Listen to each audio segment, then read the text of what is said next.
स्वागत है आप सभी का। मध्य प्रदेश और छत्तीसगढ़ में मतदान का समय खत्म हो चुका है। आपको बता दें कि 5 बजे तक एमपी में 62.28% मतदान दर्ज किया गया है। 5 बजे तक छत्तीसगढ़ में 66.87% मतदान दर्ज हुआ। एमपी में सबसे ज्यादा राजगढ़ में मतदान दर्ज हुआ है, जहां पर 72% मतदान दर्ज हुआ है। 5 बजे तक का आंकड़ा बता रहे हैं हम आपको। छत्तीसगढ़ में सबसे ज्यादा रायगढ़ सीट पर 75% वोटिंग हुई है। आपको बता दें कि मध्य प्रदेश की 9 लोकसभा सीटों पर मतदान हुआ और इस बीच मतदान समाप्त हो गया है। वहीं छत्तीसगढ़ की अगर हम बात करें तो छत्तीसगढ़ में 7 सीटों पर वोटिंग हुई और हालांकि जो लोग लाइन में लगे हुए थे केवल वही लोग वोट डाल पा रहे हैं। इस पर ज्यादा जानकारी के साथ संवाददाता सत्या राजपूत हमारे साथ जुड़ रहे हैं। सत्या, इस वक्त आप यहां पर मौजूद है। वोटिंग का जो वो समय था वो खत्म हो गया और क्या स्थिति अभी देखने को मिल रही है? बिल्कुल, मतदान के लिए निर्धारित समय जो है खत्म हो गया है और अगर हम बात करें तो पूरे सातों सीट में क्या स्थिति है, ये जानकारी के लिए हम मुख्य निर्वाचन पदाधिकारी कार्यालय पहुंचे हैं और अतिरिक्त मुख्य निर्वाचन पदाधिकारी क्षीरसागर जी हमारे साथ मौजूद हैं। सर, क्या स्थिति है अभी, कितना प्रतिशत गया है अगर 5 बजे तक की स्थिति को ले तो? अभी जो 5 बजे तक जो हमारे 7 लोकसभा कॉन्स्टिट्यूंसी है, पार्लियामेंट्री कॉन्स्टिट्यूंसीज लोकसभा क्षेत्र में, अभी तो 5 बजे तक 66.87% पूरा जो हमारा वोटिंग प्रतिशत यहाँ पे अभी तक हुआ है। अभी भी 6 बजे तक, अब तो 6 बज गए, तो 6 बजे तक 1 घंटा चुनाव उसके बाद चला है और जो भी अभी 6 बजे लाइन में खड़े होंगे लोग, उनके भी वोट डाले जाएंगे। फिर रात के 11 बजे के बाद ये जो एक जानकारी हमको और एक प्राप्त होगी कि 6 बजे तक कितने वोटिंग हुआ था और कल दोपहर 12 बजे तक जब 17C फॉर्म जो एक्चुअल होते हैं उनका स्क्रूटिनी होता है, वो स्क्रूटिनी के बाद जो है अंतिम जो पोलिंग परसेंटेज है उसकी एंट्री की जाती है। तो कल दोपहर के बाद अंतिम जो हमारे पोलिंग परसेंटेज है वो प्राप्त होंगे।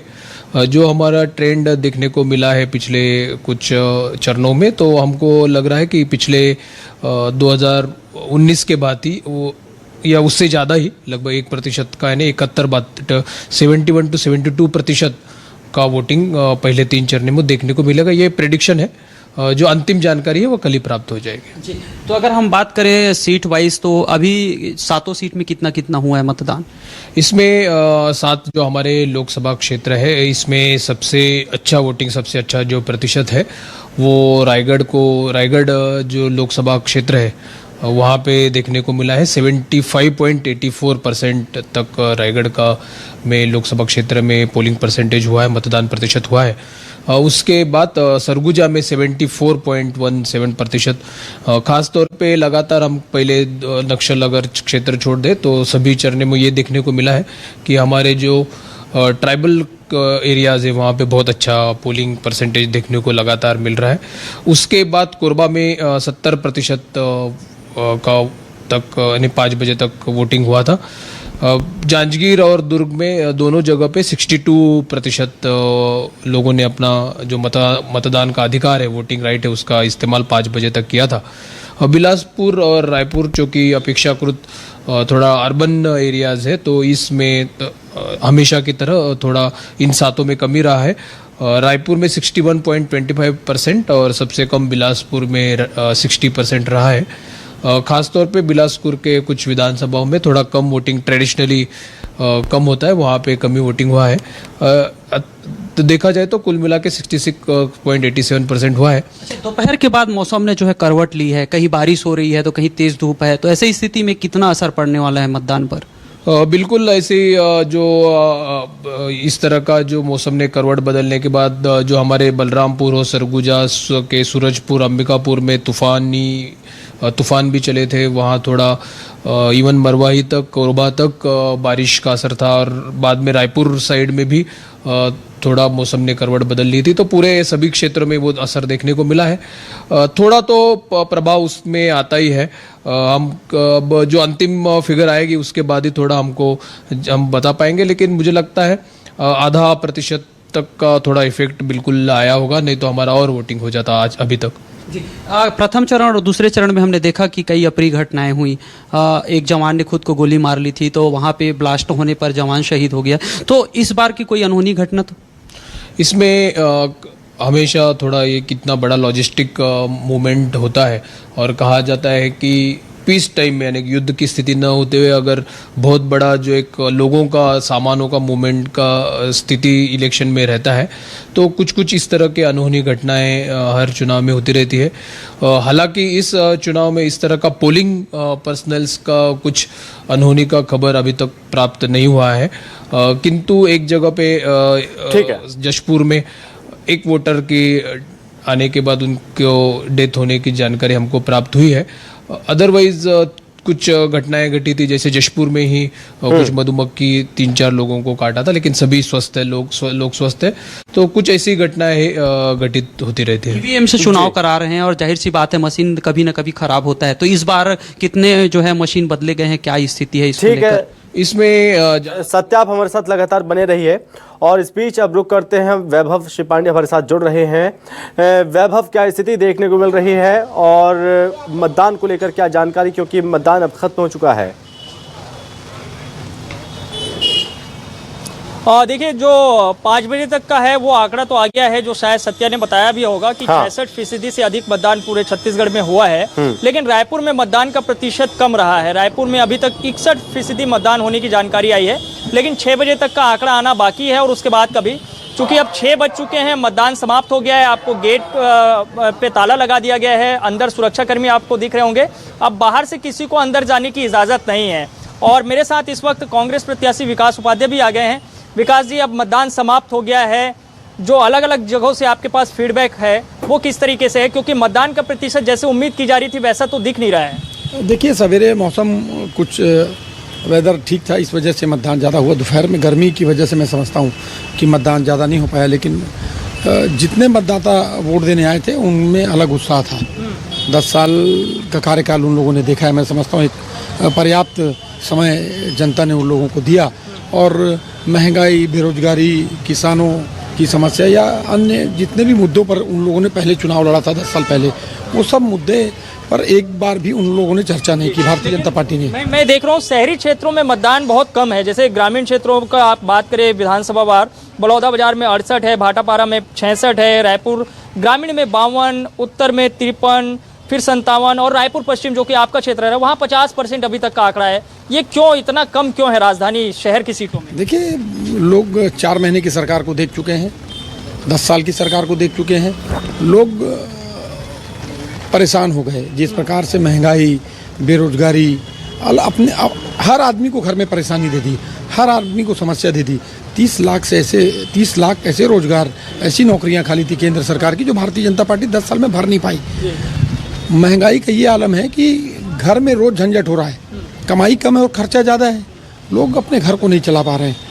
तो आप कह रहे हैं कि जो नाराज है वो निकले ही नहीं? बिल्कुल, देखिए, बिल्कुल ये बात हो सकती है। ये तो 4 तारीख को पता चलेगा, और अभी जितने लोग अंदर हैं, 6 बजे से पहले जितने लोग अंदर हैं, मैं समझता हूँ मतदान थोड़ा सा बढ़ेगा। हाँ। चलिए, हम भी उम्मीद कर रहे हैं बढ़ेगा। बहुत शुक्रिया हमसे बातचीत करने के लिए। लेकिन मैं तस्वीर दिखा रहा हूँ, ये दुर्गा महाविद्यालय स्थित मतदान केंद्र है। राजधानी के भीतर में सबसे बड़ा मतदान इसी कॉलेज में है, क्योंकि यहाँ पे 12 बूथ है, और ये तमाम लोग दिख रहे हैं, भाजपा के कुछ साथी भी दिख रहे हैं। जो मतदान का आंकड़ा अभी तक आया है वो उत्साहजनक लग रहा है आपको रायपुर के लिए? बिल्कुल उत्साहजनक है, क्योंकि कुछ देर 1 घंटे का अभी वोट परसेंटेज बचा है। 1 घंटे के पास हो सकता है बहुत ज़्यादा इसमें उछाल है, और ऐसा कुछ नहीं है कि कोई वोट डालने नहीं गया। धूप थी इसलिए कुछ लोग नहीं जा पाए, लेकिन इसका मतलब ये नहीं कि उसमें भाजपा का वोट प्रतिशत कम होगा। इसमें ऐसा कुछ बोल नहीं सकता कोई भी।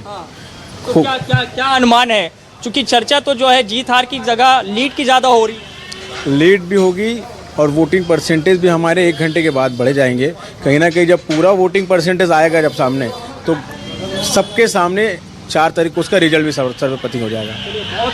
जो है ये जो भाजपा है या कांग्रेस है, उनके अपने दावे हैं, लेकिन जो समीकरण पूरे छत्तीसगढ़ का अगर मैं कहूँ, पूरे छत्तीसगढ़ के अगर 7 सीटों के समीकरण को आप समझने की कोशिश करेंगे तो इन 7 सीटों में जो सबसे महत्वपूर्ण सीट है रायगढ़ की सीट, जहां से मुख्यमंत्री विष्णुदेव साय भी आते हैं, उनके निर्वाचन इलाके में जबरदस्त मतदान हुआ है और करीब करीब 80% के आसपास आंकड़ा जा सकता है। जो अभी तक का आंकड़ा है 5 बजे का, वो तो 75% से अधिक है। तो आप मान के चलिए कि अंतिम आंकड़े आएंगे तो वो कहीं ना कहीं 78 के आसपास रहेगा, जो शायद मुख्यमंत्री विष्णुदेव साय के लिए बहुत संतोषजनक होगा। सरगुजा से भी इसी तरह के आंकड़े निकलकर सामने आए, लेकिन जो दुर्ग, बिलासपुर और रायपुर जैसे जो शहरी इलाके वाले लोकसभा क्षेत्र हैं, वहां मतदान का प्रतिशत कम होना ये बताता है कि शायद शहरी जो जनता है, मतदाता है, वो कहीं न कहीं इस तरह के चुनाव को लेकर बहुत उत्साहित नजर नहीं आते हैं। ठीक है वैभव, आप हमारे साथ बने रहिए, लेकिन इस बीच अब रुक कर लेते हैं मध्य प्रदेश के मुरैना का, जहां पर अब मतदान खत्म हो चुका है और सहयोगी शब्बीर हमारे साथ बने हुए हैं।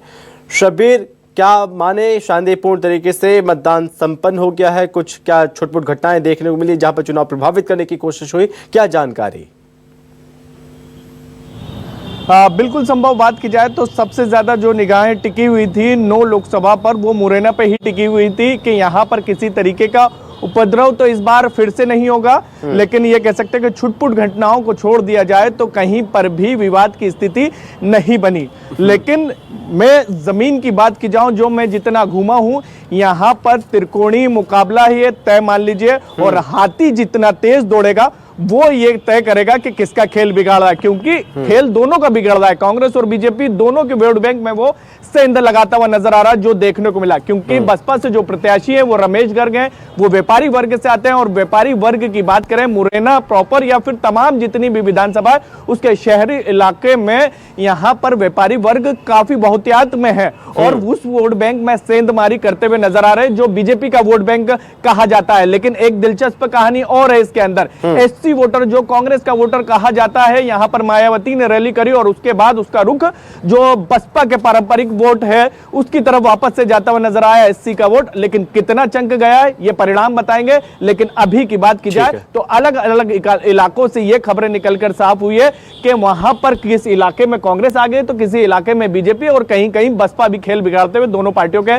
नजर आ रहे हैं। हम वोटिंग की बात की जाए तो वोटिंग खत्म हो चुकी है। मैं मुरैना नगर निगम के बाहर मौजूद हूं, यहां पर भी बूथ बनाया गया था, पिंक बूथ बनाया गया था। अब यहां पर ईवीएम को पैक कर लिया गया, कुछ देर के बाद यहां से स्ट्रांग रूम को में ले जाया जाएगा। और वोटिंग परसेंट की बात की जाए तो पिछली बार यहां पर 62% के करीब मतदान हुआ था। अभी की बात की जाए जो शाम के 5 बजे का आंकड़ा आया है 55% आया है, यानी 2019 की तुलना में 1 घंटे हम कम कर दिए जाए तो 7% कम है। और उम्मीद कर सकते हैं कि 1 घंटे के अंदर 4 से 5-6% के करीब हो जाएगा, यानी आसपास जो रह पहले सकता है चरण में, पिछली बार की दूसरे तुलना चरण में हमने ठीक है शब्बीर, आप हमारे साथ बने रहिए। ठीक है, इस बीच बिलासपुर का रुख कर लेते हैं। वीरेंद्र हमारे साथ जुड़े हुए हैं। बिलासपुर में किस तरह की स्थिति देखने को मिली है वीरेंद्र? कितना वोटिंग परसेंटेज बिलासपुर में अब तक? वो कम दिखाई दे रहा है क्योंकि 60 के आसपास 5 बजे तक मतदान हुआ है। और सुबह तो लंबी लंबी लाइन दिख रही थी, लेकिन जैसे दोपहर हुआ उसके बाद कतारें कम हुई और शाम को एक बार जब मतदान का प्रतिशत बढ़ना था या लोगों को आना था, उस दौरान पानी गिरने लगा और इसकी वजह से 5 बजे के बाद मतदाता यहाँ पर पहुंच नहीं पाए और बारिश की वजह से थोड़े से मतदान प्रतिशत में जरूर गिरावट आएगी। और शहरी जो वोटर हैं वो शाम को ही निकलते हैं। हम लोग इस वक्त मंगला के एक बूथ में है जहाँ पर जो संवेदनशील है और यहाँ 4 बूथ है, यहाँ करीब 65% मतदान हुआ है ऐसा कहा जा रहा है। और पिछली बार जो विधानसभा चुनाव था उसमें भी इसी के आसपास वोटिंग हुई है। तो लेकिन बाकी अन्य जगहों पर वोटिंग का प्रतिशत गिरा है और शहर में वोटिंग का प्रतिशत गिरा है। इसके अलावा एक चौंकाने वाली बात सामने ये आई है कि कोटा क्षेत्र में जहाँ पर 70-78% वोटिंग होती थी विधानसभा के चुनाव में, वहां पर वोटिंग का प्रतिशत गिरा है। मसूरी इलाके में वोटिंग का प्रतिशत गिरा है। तो ये एक गंभीर विषय है कि इन इलाकों में जहां बहुत तादाद में लोग निकल करके वोटिंग करते हैं वहां पर वोट का प्रतिशत गिरा है। अब ये देखना होगा कि ये किस ओर इशारा कर रहा है। हालांकि शाम में पूरे जिले में मौसम खराब हुआ, उसकी वजह से वोटिंग प्रतिशत गिरा है। आखिरी समय में जो लोग वोट करने आए हैं, जब आखिरी आंकड़ा आएगा तो हो सकता है कि 65 के आसपास ये वोटिंग प्रतिशत होगा। ठीक है, इस बीच ग्वालियर का रुख कर लेते हैं, आप हमारे साथ बने रहिए। कर्ण हमारे साथ बने हुए हैं। कर्ण, ग्वालियर में क्या स्थिति, कितना परसेंटेज ग्वालियर में क्या माने 2019 से इस बार थोड़ा ज्यादा बढ़ता हुआ नजर आ रहा है?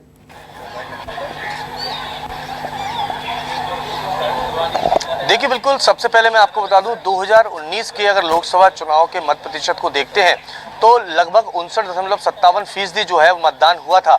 लेकिन अभी तक जो वोटिंग टर्नआउट 5 बजे तक का सामने निकल कर आया है उसमें 57% जो है मतदान रहा है। लेकिन इसके बाद अब 6 बजे तक का जो टर्नआउट इसमें ऐड होगा तो कयास ये लगाए जा रहे हैं कि इस बार 60% को ये मतदान क्रॉस कर सकता है। लेकिन उसके बीते आंकड़े के आसपास रहने के चलते ये बहुत महत्वपूर्ण स्थिति बन गई है कि क्या पुराना जो रिजल्ट जो इस सीट पर रहा था क्या वह रिपीट हो पाएगा या नहीं हो पाएगा, क्योंकि बीते लोकसभा चुनाव के यदि रिजल्ट की बात की जाए तो 1,40,000 वोटों से यहाँ पर भारतीय जनता पार्टी के प्रत्याशी विवेक नारायण शेजवलकर ने जीत हासिल करी थी। लेकिन इस बार यहाँ पर प्रत्याशी बदले हैं। भारत सिंह कुशवाहा भारतीय जनता पार्टी से प्रत्याशी हैं, उनके सामने कांग्रेस से प्रवीण पाठक है। ऐसे में देखने वाली बात ये होगी अगर वोटिंग टर्नआउट पुराने आंकड़े के आसपास रहता है तो किस तरह के रिजल्ट सामने निकल कर आते हैं। कोशिश लगातार जिला प्रशासन चुनाव आयोग के जरिए की गई थी कि ज्यादा से ज्यादा मतदान हो और उसके रुझान उसकी तस्वीर हमने सुबह के वक्त देखी थी जहां पर मतदान केंद्रों पर लंबी लंबी कतारें जो है वो देखने के लिए मिली थी। चूंकि मध्य प्रदेश के अंदर ग्वालियर चंबल संभाग ऐसी जगह है जहां पर गर्मी का पारा जो है वो 43 डिग्री के पार रहा है। इसका भी काफी असर जो है वो मतदान की प्रक्रिया पर पड़ा है। मुख्य तौर पर देखने में आया है कि ग्रामीण क्षेत्रों में मतदान काफी हुआ है, जबकि शहरी क्षेत्र में देखा जाए तो जो हाई राइज मल्टीज में रहने वाली सोसाइटीज के लोग हैं वहां पर मत प्रतिशत जो है वो कम रहा है। कोशिश यही थी स्वीप की गतिविधि के जरिए के ऐसे हाई राइज मल्टीज में रहने वाले सोसाइटियों में रहने वाले जो मतदाता हैं उनको मतदान केंद्र तक लाया जाए। इसकी कोशिश लगातार रही और बीते चुनाव के आंकड़े से देखते हैं तो उसके सकारात्मक रिजल्ट नजर भी आए। इसका फाइनल फिगर जो है वो कुछ समय बाद स्पष्ट हो जाएगा, लेकिन कोशिश और कयास यही है कि इस बार जो है बीते चुनाव का जो मत प्रतिशत है वो क्रॉस हो सकता है। जी ठीक है, आप हमारे साथ लगातार बने रहिए। इस बीच हमारे साथ रोहित कश्यप भी जोड़ रहे हैं मुंगेली से। रोहित, क्या स्थिति और कितना परसेंटेज वोटिंग, क्या कुछ खास देखने को मिला है और कितना उत्साह आज देखने को मिला है? कोई तो हो रहा है आज का व्यू है। सौरभ भाई तो अपना आ गए थे। रोहित, आप मुझे सुन पा रहे हैं? 3:30 से 4। जी आवाज सुन पा रहा हूँ। जी रोहित बोलिए। 3:30 से 4 बजे के बीच में मौसम अचानक से खराब हो गया और मौसम खराब होने के बाद जो है आंधी तूफान के साथ ही बारिश होने लगी। बारिश अभी भी हो रही है, बंद नहीं हो पाई है। इसके बावजूद जो बचे हुए जो मतदाता थे बड़ी संख्या में जो है वोटर्स जो है वोट नहीं कर पाए थे और बारिश होने के बावजूद जो है कोई छाता ओढ़कर तो कोई अन्य संसाधन से जो है अपने आप को बचाते हुए जो है मतदान केंद्र पहुंचे हैं। लेकिन बारिश ने मतदान केंद्रों की तस्वीर बदल